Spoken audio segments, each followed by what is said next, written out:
كل يوم احنا بنشتري وبنبيع وبنشوف شركات بتنجح وشركات بتختفي. لكن عمرك سألت نفسك ليه؟ ليه الناس بتدفع أكتر في منتج رغم إن في بديل أرخص منه؟ وليه شركة صغيرة تسبق شركة أكبر منها؟ وليه مشروع يحقق مبيعات وبرضه يفشل؟ أنا دكتور محمد سليمان، محاضر في إدارة الأعمال ومتخصص في مجال التسويق، وشغفي إني أبسط البيزنس من غير تعقيد ومن غير كلام ملوش لازمة. في القناة دي مش هنتكلم عن البيزنس بطريقة الكتب، هنتكلم عن البيزنس زي ما بيحصل في الحقيقة.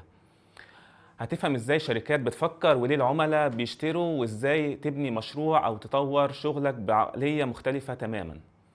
سواء كنت طالب او موظف او صاحب مشروع او حتى عندك فضول انك تتعلم بيزنس، كل حلقة هتطلع منها بفكرة ممكن تغير طريقة تفكيرك. وده بيزنس على السريع، ويلا نفهم البيزنس بشكل مختلف.